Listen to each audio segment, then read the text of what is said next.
جانے مسائل تو علماء سے پوچھیں، یہ حکم مبین ہم کو رب سے ملا ہے، چلو پوچھ کیسے جیے زندگی کو، چلو پوچھ لے کس میں رب کی رضا ہے، رب کی رضا ہے۔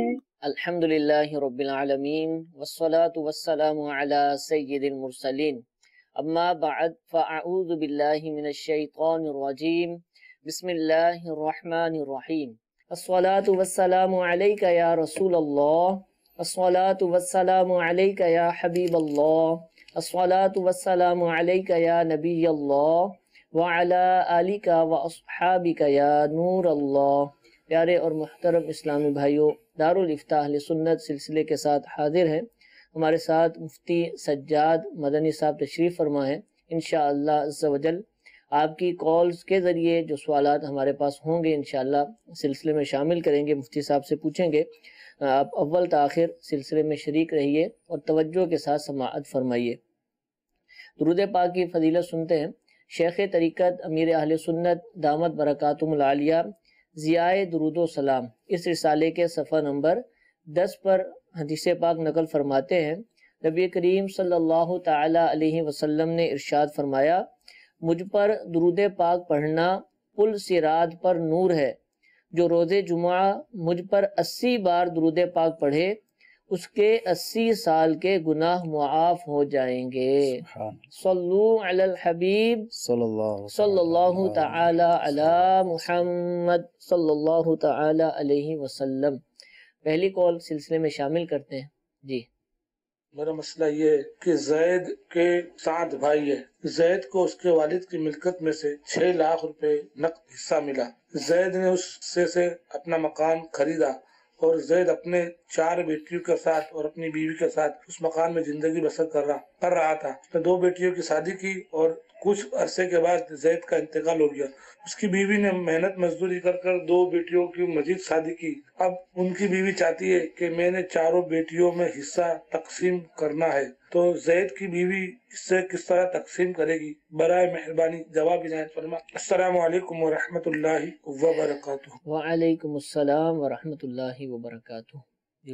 الحمدللہ رب العالمین والصلاة والسلام علی سید الانبیاء والمرسلین، اما بعد فاعوذ باللہ من الشیطان الرجیم، بسم اللہ الرحمن الرحیم۔ انہوں نے یہ فرمایا ہے کہ زید کی صرف بیٹیاں ہیں، اور اگر یہ ترکہ زید کا ہے تو زید کے انتقال کے بعد زید کی بیٹیاں بھی ان کے ورثاء میں شامل ہیں، ٹھیک ہے، اور زید کی زوجہ بھی ورثاء میں شامل ہیں۔ اگر زید کے والدین میں سے کوئی زندہ تھا تو وہ بھی ورثاء میں شامل ہیں، ٹھیک ہے۔ اب چونکہ ان کی جو ہے وہ بیٹا نہیں ہے تو اس لیے اگر والدین نہیں ہیں، جیسے والد صاحب نہیں ہیں، ان کے بھائی موجود ہیں تو ان کے بھائیوں کا بھی اس میں سے حصہ ہوگا۔ تو اب یہ ڈیپینڈ کرتا ہے کہ اسبا ورثاء یعنی جو مذکر جو رشتہ دار ہیں، مردوں میں سے جو رشتہ دار ہیں وہ بھی اس میں شریک ہوں گے۔ اب اگر ان کے بھائی ہیں، بھائی نہیں، تو جو ہے وہ دیگر جو ترتیب ہے وہ چلے گی۔ اس میں صرف زید کی زوجہ کا یہ کہنا کہ میں صرف بیٹیوں میں تقسیم کر دوں، تو یہ اگر دیگر ورثاء موجود ہیں تو صرف بیٹیوں میں تمام کی تمام جائیداد تقسیم نہیں ہوگی۔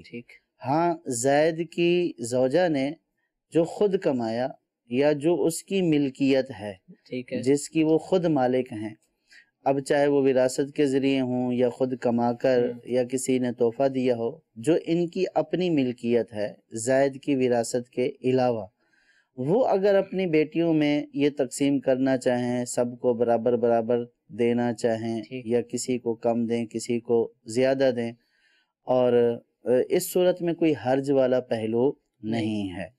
یعنی بندے کو اپنی جائیداد میں تو ہر طرح کا اختیار، جائز اختیار ہوتا ہے، لیکن جو ترکہ ہوتا ہے اس میں اس کو اپنی مرضی سے تقسیم کرنے کا اختیار نہیں ہوتا، کیونکہ جو ترکے کے حصے ہیں یہ اللہ تبارک و تعالیٰ نے مقرر فرما دیے ہیں، تو جو ورثاء ہوں گے تو ان کے مقرر کردہ حصوں کے مطابق ان کو دینا ضروری ہے۔ ٹھیک ہے، اگر زید کی زوجہ یہ سمجھے کہ جو تقسیم میں ترکے میں چاہوں گی وہ کروں گی تو ایسا کرنا جائز نہیں ہوگا، جبکہ وہ تقسیم شریعت کے خلاف ہو۔ باقی کس کو بیٹیوں میں سے بھی کس کو کتنا ملے گا تو یہ پوری تفصیل ہی کے بعد یہ پوری تفصیل ہے، اصل میں ورثاء کی پوری تفصیل بنے گی، ٹھیک ہے، کہ زید کے ورثاء میں کون کون ہیں، ان کے والدین ہیں، بھائی نہیں ہیں تو دیگر جو رشتہ دار ہیں، ایک پوری ترتیب ہوتی ہے۔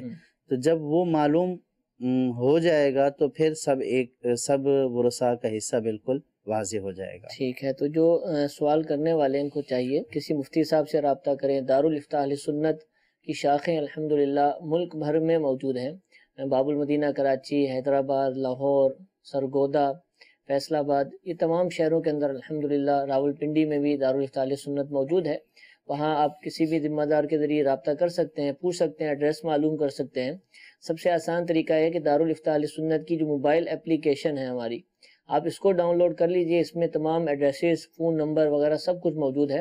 اس کے ذریعے آپ مطلوبہ جگہ پر پہنچ جائیے اور وہاں مفتی صاحب سے رابطہ کر کے جو بھی آپ کے مسئلے کا حل ہے اس کو آپ لیجئے۔ صرف یہ ایک بنیادی مفتی صاحب نے جواب دیا کہ کس طرح تقسیم ہوگی، اور جو بیوی کی سمجھ ہے اس کے مطابق جو تقسیم وہ کرنا چاہ رہی ہیں وہ ہوگی یا نہیں ہوگی۔ اب کس کو کتنا ملے گا، کتنا نہیں ملے گا، کس کو ملے گا، کس کو نہیں ملے گا، یہ اب آپ کا جو مکمل سوال ہمیں موصول ہوگا مفتیان کرام کو، پھر ہی ہم اس کا جواب دے پائیں گے۔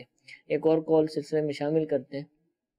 میرا مفتی صاحب سے یہ سوال ہے کہ میں چوکی پر ہوں، میرے نا ہمسائے میں ایک آدمی ہے جس نے مجھے پیسے دیے ہیں 1,00,000 روپیہ، تو وہ کہہ رہا ہے کہ یہ آپ رکھ لو اور اس میں سے جو منافع آئے گا نا مجھے دے کے جانا۔ تو میں نے اسے پیسے لے لیے تھے، لیکن اب مسئلہ یہ ہے کہ میں نے ایک کام کے لیے لے تھے کہ میں اس کا یہ چیز لے کے آؤں گا، وہ کھال تھی بھینسوں کے لیے۔ اب وہ میں نے کھال کے علاوہ اور بھی سامان لے لیا، تو اس میں نے اس سے کوئی مقرر نہیں کیا کہ میں آپ کو کتنے پیسے دوں گا اور کتنے پیسے نہ دوں گا۔ تو یہ میں مفتی صاحب سے پوچھ رہا ہوں کہ میں اس کو سارے کا کیا پیسوں کا کروں۔ جی حضرت، اکثر یہی ہوتا ہے اور ان کا بھی یہی معاملہ ہے کہ حکم ہوگا۔ دیکھیں، شرکت تو کی جا سکتی ہے اور بطور مداربت بھی پیسے دیے جا سکتے ہیں، لیکن شرکت اور مداربت کا درست طریقے سے ہونا ضروری ہے۔ جتنا انہوں نے بیان کیا ہے اس کے مطابق تو کوئی صورت بظاہر مداربت کی صورت ایک سمجھ آتی ہے، لیکن وہ بھی فاسد ہے، ٹھیک ہے، کہ کوئی نفع جو ہے وہ طے نہیں ہوا ہے، جبکہ وہ بھی مداربت کے اصولوں کے مطابق ہو۔ لیکن عام طور پر یہ ہوتا ہے کہ لوگ جو ہے وہ پیسے دے دیتے ہیں اور وہ صرف نفع نہیں لیتے، بلکہ جب ان کو ضرورت پڑتی ہے تو وہ پورے پیسے بھی واپس لے لیتے ہیں۔ تو یہ صورت عام طور پر قرض کی ہوتی ہے کہ جب تک اس کے پاس پیسے رہیں گے یہ ان پیسوں کے اوپر ان کو نفع دیں گے، اور جب یہ پیسے دینے والے پیسے واپس لے لیں گے تو نفع بھی بند ہو جائے گا۔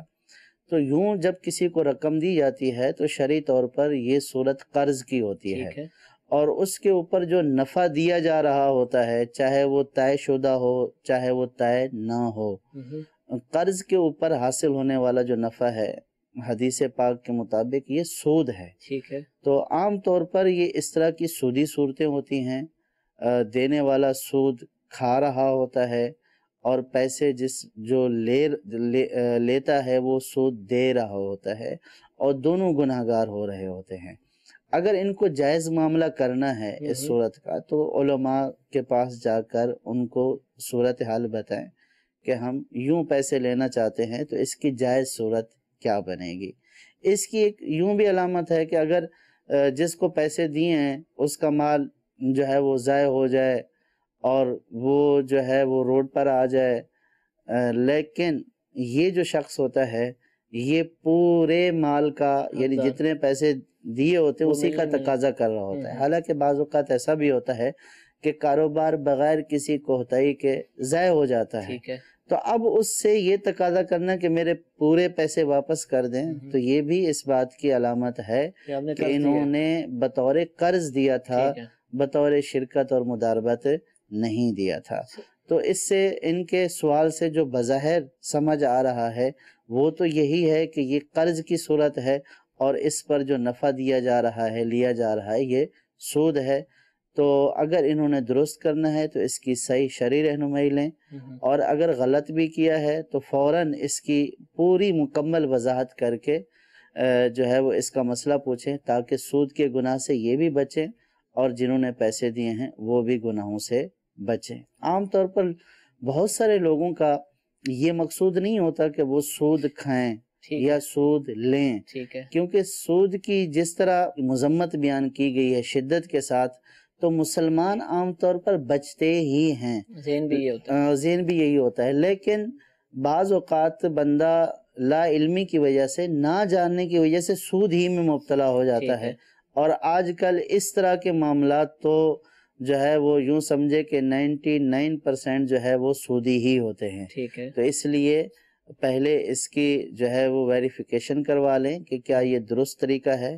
اگر نہیں ہے تو دونوں توبہ کریں، جتنے پیسے انہوں نے دیے ہیں وہ اتنے ہی پیسے واپس لیں، اور اس کے اوپر جو نفع لے چکے ہیں وہ جنہوں نے نفع دیا ہے اس کو واپس کر دیں۔ ٹھیک ہے، یعنی یہ جس بھی بظاہر جس کو شرکت کہا جا رہا ہے، جس میں یہ طے ہے کہ پیسے لگانے والے کو پیسے پورے واپس ملیں گے، تو وہ پھر وہ کاروبار نہیں ہے، وہ کاروبار ہی کہلائے گا، دونوں چیزیں ہیں، نام جو نفع بھی مرضی ہے دے نقصان دیں۔ بھی ہے۔ ٹھیک ہے، تو یہ تو ایک اکثر یہ دیکھا گیا، اور یہ سوال ہمارے پاس آتا رہتا ہے، اور بہت سارے لوگ یہی کر رہے ہوتے ہیں۔ جیسا کہ مفتی صاحب نے فرمایا کہ نیت شاید ان کی بھی سود کی نہیں ہوتی ہے، لیکن جو کر رہے ہوتے ہیں لا علمی کی وجہ سے وہ سود کی طرف چلا جاتا ہے، ایک ناجائز کاروبار بن جاتا ہے۔ تو اس لیے جو بھی انویسٹر ہیں، بظاہر وہ انویسٹمنٹ کیے ہوئے ہیں لیکن حقیقتاً وہ قرض دیے ہوئے ہیں، ان کو چاہیے کہ وہ سمجھتے ہیں کہ ہم نے انویسٹمنٹ کی ہوئی ہے اور دوسرا آدمی ہمارے ساتھ مل کر کام کر رہا ہے، یا اس کے بھی پیسے لگے ہوئے ہیں اور مل کر دونوں ہی کام کر رہے ہیں، تو ان کو چاہیے کہ پوچھ لیں، معلومات لے لیں کہ جو ہم نے کیا ہوا ہے کہ واقعتاً انویسٹمنٹ کہلائے گا یا یہ قرض کہلائے گا۔ یہ معلومات لینا ہمارے لیے ضروری ہے، یہ ہم خود فیصلہ نہیں کر پائیں گے۔ مفتیان کرام پوری آپ کے کاروبار کی تفصیلات جانچیں گے، آپ کا طریقہ کار جو آپ کا ایگریمنٹ ہوا ہے اس کو معلوم کریں گے، اس کے بعد ہی آپ کو جواب دیا جا سکے گا۔ لیکن چونکہ جس طرح یہ سوال آتا رہتا ہے ہمارے پاس، تو لگتا یہی ہے کہ اکثر لوگ جو نا اس غلط فہمی کے اندر مبتلا ہی نظر آتے ہیں کہ ہم نے تو انویسٹمنٹ کی ہوئی ہے، ہم نے تو شرکت کی ہوئی ہے، لیکن حقیقت میں ایسا ہوتا نہیں ہے۔ تو چاہیے کہ ہمیں پوچھ لیں، تو پوچھنے سے انشاءاللہ عزوجل اگر غلطی ہوگی تو انشاءاللہ وہ دور ہو جائے گی، اور درست طریقہ کار بھی ہمیں معلوم ہو جائے گا۔ سوال یہ پوچھ رہے ہیں کہ منت مانی تھی کہ فلاں کام ہو جائے گا تو اس کی رقم سے کھانا یا پیسے داتا صاحب کے ایصال ثواب کے لیے رکھوں گا اور خرچ میں خود کروں گا اس کو، یعنی ایصال ثواب کے لیے، تو کیا یہ رقم اب دعوت اسلامی کو دی جا سکتی ہے؟ بظاہر تو یہ صورت جو منت واجب ہے ٹھیک ہے، اس کی نظر نہیں آ رہی۔ اگر انہوں نے یہ کہا کہ غربا کو کھانا کھلاؤں گا یا فقراء اور مساکین پر خرچ کروں گا داتا صاحب کے ایصال ثواب کے لیے، تب تو یہ صورت واجب کی ہو سکتی ہے۔ ٹھیک ہے، اور اگر یہ کہ داتا صاحب کے ایصال ثواب کے لیے کچھ رقم دوں گا تو اس سے منت واجب، یہ منت واجب کے زمرے میں نہیں آئے گی۔ اور لیکن انہوں نے چونکہ ایک عہد کیا ہے، ایک وعدہ کیا ہے، تو اس وعدے کو جو ہے وہ پورا کریں۔ جتنے پیسوں کی انہوں نے منت مانی ہے، نیت کی ہے، اتنے پیسے جو ہے وہ داتا صاحب کے ایصال ثواب کے لیے صدقہ کر دیں۔ ٹھیک ہے، ٹھیک ہے۔ اچھا، سوال یہ ہے کہ کیا یہ دعا مانگی جا سکتی ہے کہ فلاں کی شادی فلاں سے ہو جائے؟ تیسرا شخص دعا مانگے کہ فلاں کی شادی فلاں سے ہو جائے۔ بظاہر اس میں کوئی حرج نہیں ہے، اگر دونوں مسلمان ہیں اور دو مسلمان کا آپس میں مرد و عورت کا نکاح ہو سکتا ہے، تو اس طرح دعا کرنے میں کوئی بظاہر تو حرج نظر نہیں آ رہی۔ ٹھیک ہے جی، ایک اور کال چلائیے۔ میں یہ پوچھنا چاہتا ہوں بھائی کہ اگر کوئی پلاٹ کی خرید و فروخت کا کاروبار کرتا ہے تو پلاٹ جو ہے وہ اگر اس پہ سال نہیں گزرتا، سال کے اندر اندر پلاٹ بک جاتا ہے، پھر آپ خرید لیتے ہیں، پھر بک جاتا ہے، تو اس کا کیا حساب کتاب ہے؟ جی، جو انویسٹ پرپز کے لیے پلاٹ لیا گیا وہ مال تجارت میں شامل ہونے کی وجہ سے زکوٰۃ کا مال ہے۔ ٹھیک ہے۔ اگر سال کے اندر اندر، سال سے میری مراد زکوٰۃ کا سال ہے، یعنی جیسے بالفرض وہ شعبان المعظم میں زکوٰۃ ادا کرتے ہیں اور ان نے پلاٹ جو ہے وہ انویسٹ کے لیے خریدا ہے، اب جو ہے وہ اگلا شعبان آنے سے پہلے پہلے بالفرض رجب میں انہوں نے اس پلاٹ کو بیچ دیا ہے، ٹھیک ہے، تو اب وہ پلاٹ تو ان کے پاس نہیں رہا، اگر اس پلاٹ کی رقم ان کے پاس موجود ہے تب بھی ان کے پاس جو ہے وہ مال زکوٰۃ موجود ہے، اور اگر انہوں نے رقم خرچ کر دی ہے اور اب شعبان المعظم آیا، ان کے پاس اس پلاٹ کی رقم نہیں رہی، تو اب اس رقم کے اوپر یا وہ جو پلاٹ تھا اس کی زکوٰۃ اب نہیں رہی۔ ٹھیک ہے، اگر پلاٹ موجود ہے یا پلاٹ کی رقم موجود ہے تو دونوں صورتوں میں زکوٰۃ لازم ہوگی، اور اگر پلاٹ کو بیچ دیا، رقم کو خرچ کر دیا، تو جو رقم خرچ ہو چکی ہے اس کے اوپر زکوٰۃ نہیں ہوتی۔ ٹھیک ہے، باقی زکوٰۃ کی تمام شرائط الگ دیکھی جائیں گی۔ جی، رقم ہے زکوٰۃ بھی کی لیکن تمام قرضہ شرائط اتنا ہے۔ الگ دیکھی جائیں گی۔ اس میں ایک صورت یہ بھی ہوتی ہے کہ عام طور پر زکوٰۃ کا جو سال اسلامی طریقہ کار کے مطابق ہے وہ یہ کہ جیسے بالفرض اگر انہوں نے، ان کی جو ہے وہ زکوٰۃ لازم ہوتی ہے، جیسے سال ان کا مکمل ہوتا ہے شعبان المعظم میں، اب اگر انہوں نے پلاٹ لیا شعبان سے پہلے، رجب میں پہلے لے لیا پلاٹ اور رمضان میں بیچ دیا، تو بعض لوگ یوں بھی حساب کر رہے ہوتے ہیں سال تو ہمارے پاس رہا نہیں، ٹھیک ہے، جب رجب میں ان کے پاس آ گیا اور شعبان المعظم ان کی زکوٰۃ ادا کرنے کا مہینہ ہے، یعنی سال مکمل ہو رہا ہے، تو اب جو رجب میں خریدا ہے تو اس کو بھی شعبان المعظم میں زکوٰۃ میں شمار کریں گے۔ ٹھیک ہے، اب ہر ایک چیز کے اوپر سال گزرنا شرط نہیں ہے، بعض لوگ سال کا گزرنے سے مراد ہر ایک چیز پر سال کا گزرنا مراد لے رہے ہوتے ہیں، ہر ایک چیز کے اوپر سال کا گزرنا شرط نہیں ہے۔ جب صاحب نصاب ہیں آپ، تو جب زکوٰۃ کی جو آپ کے فرض ہونے کا وقت آ چکا ہے، اس وقت آپ کے پاس اس سے پہلے جو بھی مال آیا ہے، بھلے آدھا گھنٹہ پہلے بھی جو مال آیا ہے آپ کے پاس جو قابل زکوٰۃ ہے، تو اس کو بھی شمار کریں گے۔ ٹھیک ہے، یعنی صاحب نصاب ہونے کا سال گزرنا ضروری ہے، جی، چیزوں کے اوپر سال گزرنا، چیزوں کے اوپر سال گزرنا ٹھیک ہے، ضروری جزاک نہیں۔ اللہ۔ جی ایک اور کال چلائیے۔ جی مفتی صاحب سے یہ سوال پوچھنا تھا کہ میں ڈرائیور ہوں اور میری تقریباً روزانہ کی 250 کلومیٹر رننگ ہے ایک سائیڈ کی، تو کیا میں روزانہ قصر کروں گا یا پوری نماز پڑھوں گا؟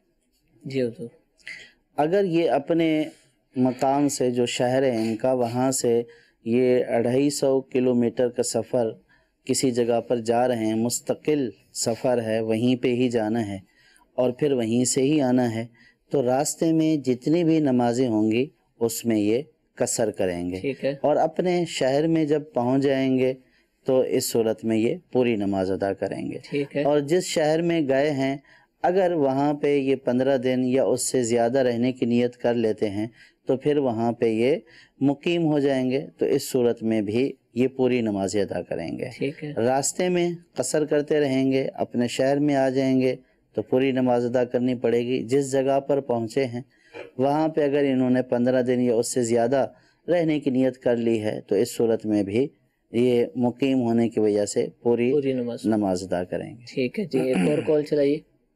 محمد اکبر ساری مرکز الاولیاء لاہور سے عرض کر رہا ہوں، مفتی صاحب کی بارگاہ میں عرض ہے کہ مسجد کے اندر اللہ عز و جل اور رسول اللہ صلی اللہ تعالی علیہ وآلہ وسلم نام پاک لکھائی کیے ہوئے ہیں اور دیواروں پر الصلاۃ والسلام علیک یا رسول اللہ لکھا ہوا ہے۔ اب اس کو گرینڈ کر کے جو پینٹ ہوا اس کے اوپر لکھائی جو ہوئی ہے اس کو ہم نے گرینڈ کرنا ہے تو ٹائل لگانے کے لیے، اب جو دھول ہوگی، جو گرد نیچے گرے گی، اس کے بارے میں کیا حکم ہے ارشاد فرما دیجئے۔ السلام علیکم ورحمۃ اللہ وبرکاتہ۔ وعلیکم السلام ورحمۃ اللہ وبرکاتہ۔ جی فقہا نے یہ ارشاد فرمایا ہے کہ مسجد کا جو کوڑا کرکٹ ہے، صفائی کے دوران جو کوڑا نکلے تو اس کو بھی کسی عام کچرا کنڈی پر نہ پھینکا جائے، ٹھیک ہے، بلکہ ادب والی جگہ پر اس کو رکھا جائے۔ تو اسی طرح جو لکھائی کے ذرات ہیں، جو لکھائی لکھی ہوئی ہے، عام طور پر آیات لکھی ہوئی ہوتی ہیں، یا اللہ یا رسول اللہ، صلی اللہ تعالیٰ علیہ وسلم لکھا ہوتا ہے. تو ان کی بھی جو ذرات ہوں جب گرائنڈ کریں تو ان کو بھی کسی بے ادبی والی جگہ پر نہ ڈالیں، ادب والی جگہ پر ان کو رکھیں، یا جو ہے وہ بہتے پانی میں ان کو بہا دیں، ٹھنڈا کر دیں. یہ بھی فقہاء نے، یہ تو لکھی ہوئی کے ذرات ہیں، فقہاء نے تو یہاں تک فرمایا کہ وہ قلم کہ جس کے ساتھ جو ہے وہ قرآن پاک لکھا جاتا ہے، دینی کتابیں لکھی جاتی ہیں، تو اس کی جو چھلن ہوتی ہے تو اس کو بھی بے ادبی والی جگہ پر نہ پھینکا جائے. تو اسی طریقے سے یہ جو ذرات ہیں تو ان کو بھی کسی بے ادبی والے مقام پر نہ پھینکا جائے بلکہ کسی ادب والی جگہ پر رکھا جائے. حضور یہ تو گرینڈ کریں گے نا، جو گرینڈر مشین چلتی ہے تو وہ تو ذرات موٹے موٹے نہیں ہوتا، بالکل وہ جیسا پاؤڈر کی طرح اڑتا ہے پھر وہ، کیونکہ ٹائل لگانے کے لیے ان کو یہ کرنا پڑے گا. اصل میں جب جھاڑو دیں گے نا ذرات وہ جو جمع ہوں گے تو اس کو جو ہے وہ کسی ادب والی جگہ. سوال ہے شاید یہ بھی پوچھنا چاہ رہے ہیں کہ الفاظ لکھے ہوئے ہیں تو ان کو گرینڈ کرنے میں حرج تو نہیں ہے؟ اس میں بھی کوئی حرج نہیں ہے. اصل مقصود تو یہ ہے کہ جو لکھائی کے معظم لکھائی کے ذرات ہیں ان کو کہاں پہ ڈالیں، ایسے ہی ڈال دیں جیسے عام طور پر لوگ ڈال دیتے ہیں، تو کسی ادب والی جگہ پر ان کو رکھیں یا ٹھنڈا کر دیں. ٹھیک ہے جی. ایک اور کال چلائیے. مفتی صاحب کی بارگاہ میں میرا سوال یہ ہے کہ جو نابالغ بچی کی ملکیت میں اگر سونا ہوگا تو اس پہ زکوٰۃ نہیں ہوگی اور وہ اسی کی ملکیت ہوگی. تو اسی طرح جب کوئی بچہ یا بچی پیدا ہوتا ہے تو لوگ اس کو پیسے دیتے ہیں، تو کیا وہ پیسے ان بچوں کی ہی ملکیت ہوں گے؟ جی، بچوں کو جو رقم دی ہے اگر دینے والے نے بالکل واضح الفاظ میں یہ کہہ دیا کہ یہ اس بچے کی ہے، ٹھیک ہے، تو اس صورت میں تو وہ بچے کی ملکیت میں ہو جائے گی، سوائے یہ کہ وہ رقم اتنی ہے کہ جو عام طور پر بچوں کو نہیں دی جاتی بلکہ والدین کو دینا مقصود ہے، تو اس صورت میں یہ والدین کی ہوگی. پہلی بات تو یہ ہے کہ سرات کر دیں، سرات والی صورت میں تو بچے کی ہو جائے گی. اگر سرات نہیں کی ہے اور رقم اتنی ہے کہ جتنی عام طور پر لوگ بچوں کو دے دیتے ہیں تو یہ بھی بچے کی قرار پائے گی، اور اگر رقم بہت زیادہ ہے تو اس صورت میں وہ والدین کو ہی دینا قرار پایا ہے. ٹھیک ہے ٹھیک ہے جی. ایک اور کال چلائیے. عبدالمجید عرض کر رہا ہوں لاہور سے. میں یہ پوچھنا چاہتا ہوں کہ اگر کسی کے پاس 2 لاکھ روپے ہوں جو کہ اس نے اپنی بیٹی کی شادی کے لیے رکھے ہوں اور وہ سیو ہیں، یعنی اس کے پاس سیونگ ہے اور ضروریات زندگی سے زیادہ ہیں، تو کیا ایسی خاتون جو کہ بیوہ ہیں تو اس کو ہم زکوٰۃ دے سکتے ہیں؟ یعنی وہ شریف فقیر کی حیثیت رکھتی ہیں یا نہیں؟ جی، بیوہ ہیں لیکن 2 لاکھ روپے جن کے پاس 2 لاکھ ہیں اور ان کے پر کوئی قرض نہیں ہے، وہ 2 لاکھ ان کی حاجت اور ضرورت سے زائد ہے، اور جو انہوں نے عذر بیان کیا ہے کہ بچی کی شادی کرنی ہے یہ اس حاجت اور ضرورت میں شامل نہیں ہے جس کو شریعت نے حاجت اور ضرورت قرار دیا ہے. تو اگر ان کی ملکیت میں اتنی رقم ہے تو وہ صاحب نصاب ہیں، خود ان کے اوپر زکوٰۃ دینا لازم ہے ساری شرائط پائی جانے کی صورت میں، تو ان کے لیے زکوٰۃ لینا جائز نہیں ہے اور نہ ہی ان کو زکوٰۃ دینے سے زکوٰۃ ادا ہوگی. ٹھیک ٹھیک. ایک اور کال چلائیے. بات علی افطاری باب المدینہ کراچی سے بات کر رہا ہوں. حضرت میرا سوال یہ ہے کہ سحری کا آخری ٹائم 5:17 ہے، تو اس دوران کوئی اسلامی بھائی جس کو دیر ہو گئی ہو، جیسے کہ 5:20 ہو گئے ہیں اور اس کو معلوم نہ ہو، پھر اس نے پانی پی لیا ہو، اس نے سحری نہ کی ہو، جیسے دیر سے آنکھ کھلی ہو، پانی پی لیا ہو اور سارا دن بھوکا پیاسا رہا ہو، تو کیا اس کا روزہ ہو گیا ہے؟ اور اگر اس کا روزہ نہیں ہوا تو اس کا کفارہ کیسے ادا کر؟ جزاک اللہ خیرا. 5:20 پہ ٹائم ختم ہو رہا ہے، 5:20 پہ ان کی آنکھ کھلی، پانی پی لیا تو ان کا روزہ نہیں ہوا. آپ اگر یہ نیت کر بھی لیتے ہیں تو ان کے نیت کرنے سے روزہ نہیں ہوا، ٹھیک ہے، اور نہ ان کے اوپر قضا ہے نہ ان پر کفارہ ہے. ٹھیک ہے ٹھیک ہے جی. ایک اور کال چلائیے. میرا نام سلیم محمد ڈیرہ اسماعیل خان سے ہوں. میرا سوال یہ ہے مفتی صاحب سے، تہجد کا آخری ٹائم اور صبح کی نماز کا آخری ٹائم کون سا ہے؟ جی، فجر اور تہجد کی نماز کا آخری وقت. فجر اور تہجد کی نماز کا جو آخری وقت ہے وہ ہر شہر کے اعتبار سے جدا ہوتا ہے. ٹھیک ہے. ابھی ڈیرہ اسماعیل خان سے بات کر رہے ہیں تو جو کیلنڈر ہے نماز کے اوقات کے جو کیلنڈر ہے وہاں سے یہ دیکھ لیں. بعض کیلنڈروں پر جو ہے وہ ختم سحری کا وقت لکھا ہوتا ہے، یا بعض کیلنڈر پر ابتدائے فجر کا وقت لکھا ہوتا ہے، بات ایک تو ہی جو ابتدائے فجر کا وقت ہے وہ اختتام سحری کا وقت ہے، ٹھیک ہے، تو اختتام سحری کا جو وقت ہے وہ ابتدائے فجر کا وقت ہے۔ تو اپنے شہر کے اعتبار سے کیلنڈر پر دیکھ لیں تو یہ بہتر ہے، اور پھر یہ روزانہ کے اعتبار سے ٹائم جو ہے وہ ایک ایک دو دو منٹ کم زیادہ کم ہو رہا ہے، تو اس اعتبار سے اپنے کیلنڈر پر دیکھ لیں گے تو ان کو معلوم ہو جائے گا۔ ٹھیک ہے۔ اور آپ اپنے شہر کا کیلنڈر دیکھنا چاہیں تو دعوت اسلامی کی ویب سائٹ پر جو ہے وہ اوقات الصلاۃ کا سافٹ ویئر موجود ہے، اس کی اپلیکیشن بھی ہے، پریئر کے نام سے، پریئر یا اوقات الصلاۃ کے نام سے دعوت اسلامی ایپس لکھیں گے اور پریئر لکھیں گے یا نماز لکھیں گے تو انشاءاللہ یہ اپلیکیشن مل جائے گی۔ اپنے علاقے اور شہر کا نام ڈالیے اور اس کے ذریعے پھر آپ مخصوص ایام کا یا جب تک کا چاہتے ہیں کیلنڈر حاصل کر سکتے ہیں، یا ہو سکتا ہے کہ ڈیرہ اسماعیل خان یا غادی خان جہاں سے بھی کال تھی وہاں کا چھپا ہوا بھی مل جائے آپ کو، تو اس کو آپ حاصل کریں، اس میں جو اوقات لکھے ہوئے ہیں اس کے ذریعے آپ معلوم کر سکتے ہیں کہ آپ کے علاقے میں کیا ہے۔ اور اس میں عرض یہ ہے کہ گھروں کے اندر جو ہے عام طور پر تو رواج یہی ہوتا ہے کہ مساجد میں نقشے لگے ہوتے ہیں نماز کے اوقات کے، لیکن ہونا یہ چاہیے کہ ہمارے گھروں کے اندر بھی موجود ہوں۔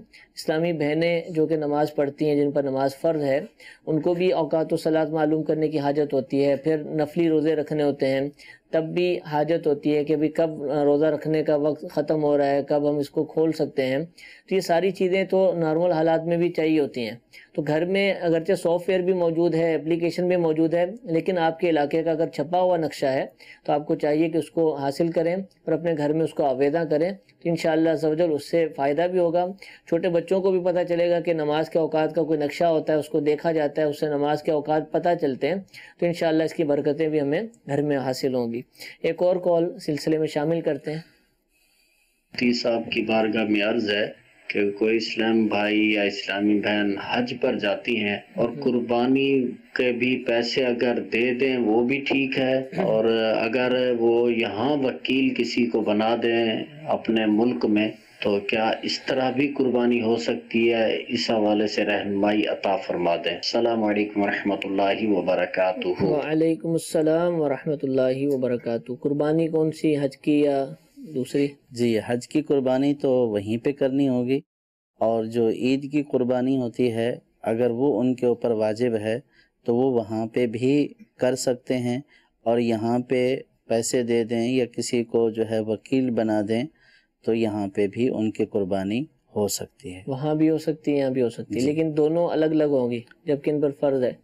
جی، حج کی قربانی تو جس طرح کا ان کا جو حج کی نیت کریں گے اسی اعتبار سے ان کے اوپر حکم ہوگا، ٹھیک ہے، اور وہ وہیں پہ ہوگی۔ ٹھیک ہے، وہ حج والی قربانی یہاں نہیں ہو سکتی ہے۔ ٹھیک ہے، جو عید والی قربانی ہے وہ اگر واجب ہے یا واجب نہیں ہے اور یہ کرنا چاہتے ہیں تو وہاں کریں گے حرم کے اندر تو اور زیادہ ثواب پائیں گے، اور یہاں پاکستان میں اگر کسی کو اپنا وکیل بناتے ہیں اور وہ یہاں ان کی طرف سے کر دیتا ہے ان کے کہنے پر تو بھی ان کی قربانی ہو جائے گی۔ ٹھیک ہے جی۔ جی ایک اور کال چلا دیجیے۔ میں محمد مقیم بات کر رہا ہوں کراچی۔ میرا سوال یہ جو بزرگان دین ہیں، اولیاء دین، بزرگان دین ہیں، ان کی تصویریں لگانا گھر میں جائز ہے یا نہیں، اور مزارات کی بھی؟ جی، بزرگان دین نے تصویر خود تو نہیں کھنچوائی ہوتی، لوگ بنا لیتے ہیں، تو لگا سکتے ہیں گھروں میں۔ مزارات کی تصویر جس میں کسی جاندار کی تصویر نہ ہو، وہ چاہے مزارات ہوں، چاہے درخت ہوں، پہاڑ ہوں، ان کی تصویر یا سینریز لگانے میں کوئی حرج نہیں ہے۔ اور جہاں تک تعلق ہے اولیاء اللہ کی یا کسی بھی شخص جاندار زیرو کی تصویر، یہ لگانا جائز نہیں ہے، چاہے وہ اولیاء اللہ ہوں، چاہے وہ کتنے ہی مقرب بندے کیوں نہ ہوں، یا ہمارے والد صاحب ہی کیوں نہ ہوں، یا گھر کا کوئی فرد ہی کیوں نہ ہو، تو کسی زیرو جاندار کی تصویر گھر میں لگانا جائز نہیں ہے۔ بعض لوگ اولیاء اللہ کی تصویر حصول برکت کی نیت سے لگاتے ہیں، تو ان کی یہ نیت اپنی جگہ پر، اور اس پر بھی کلام ہے کہ تصویر لگا کر حصول برکت نہیں ہو سکتا، کیونکہ احادیث پاک میں تو یہاں تک فرمایا گیا ہے کہ جس گھر میں تصاویر ہوتی ہیں وہاں پہ رحمت کے فرشتے داخل نہیں ہوتے. ٹھیک ہے. تو وہ تصاویر مطلقاً ہیں. ٹھیک ہے. تو اس لیے حصول برکت کی نیت کے اعتبار سے تو یہ کہیں گے کہ نیت اچھی ہو، لیکن کام یہ غلط کر رہے ہیں. تو کسی کی بھی تصویر، کسی جاندار کی بھی تصویر لگانا جائز نہیں ہے. ٹھیک ہے. اس کا پرنٹ بھی نہیں نکالا جائے گا، لگانا ہے، نکالنا بھی درست نہیں ہوگا. جی پرنٹ جو ہے نہ پرنٹ نکلوانا جائز ہے، ٹھیک ہے، نہ لگانا جائز ہے. ٹھیک ہے. تصویر کی جو ہے وہ بعض صورتوں میں اجازت ہے، وہ بھی اپنی تصویر کی، کہ جیسے جو ہے وہ ID کارڈ وغیرہ بنوانا ہے یا کسی اور جو ہے وہ انتہائی ضرورت کے مواقع ہیں تو وہاں پر کھنچوانا جائز ہے اور جو ہے وہ لگانا بھی جائز ہے ID کارڈ کے طور پر یا کسی دوسرے اس کے اوپر. لیکن جس کی ضرورت ہی نہیں ہے اس کا پرنٹ نکلوانا، اس کا کھنچوانا ناجائز ہے. ٹھیک ہے. ایک کال چلا دیجیے. میں زاہد اختاری بات کر رہا ہوں، اختار آباد جسم آباد سندھ سے. بارگاہ میں میرا عرض ہے کہ 1 منتھ پہلے میرے والد صاحب فوت ہو گئے تھے، تو وہ کافی ٹائم سے نمازیں نہیں ادا، وہ نمازیں میں ادا کر سکتا ہوں رہنمائی کر. جی اللہ تعالیٰ آپ کے والد صاحب کی مغفرت فرمائے. آمین.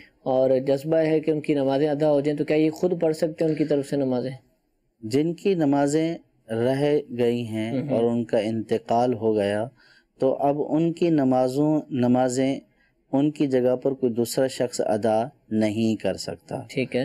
اب یہ کیا جا سکتا ہے کہ یہ ہر ایک نماز کے بدلے میں یہ فدیہ دیں، ایک فدیہ دیں.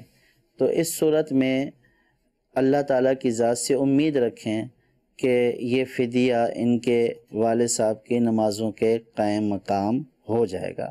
اب فدیہ دیا جا سکتا ہے، کوئی شخص ان کی جگہ پر ادا نہیں کر سکتا. ہاں حج ایک ایسی چیز ہے، یعنی ایسا فرض ہے کہ جو انتقال کے بعد اگر فرض تھا اور وہ نہیں کر سکا تو اب کوئی دوسرا شخص ان کی جو ہے وہ حج بدل کے طور پر حج کر سکتا ہے. روزے، نمازیں یہ ایسے فرائض ہیں کہ کوئی کسی دوسرے شخص کی جگہ پر ان کو ادا نہیں کر سکتا. عمرہ کیا جا سکتا ہے دوسرے کی طرف سے؟ عمرہ اصل میں فرض نہیں ہے، تو اس لیے عمرہ یوں کیا جا سکتا ہے کہ کوئی شخص عمرہ کرے اور اس کا ثواب جو ہے وہ مرحوم کو اصال ثواب کر دے، تو یوں ہو سکتا ہے. ٹھیک. سلسلے کا وقت ختم ہوا. اللہ تعالیٰ ہم سب کو عمل کرنے کی توفیق عطا فرمائے. آمین بجاہ النبی الامین. صلو علی الحبیب صلی اللہ تعالی علی محمد صلی اللہ تعالی علیہ وسلم. جانے مسائل تو علماء سے پوچھیں، یہ حکم مبین ہم کو رب سے ملا ہے. چلو پوچھ کیسے جیے زندگی کو، چلو پوچھ لے کس میں رب کی رضا ہے، رب کی رضا ہے.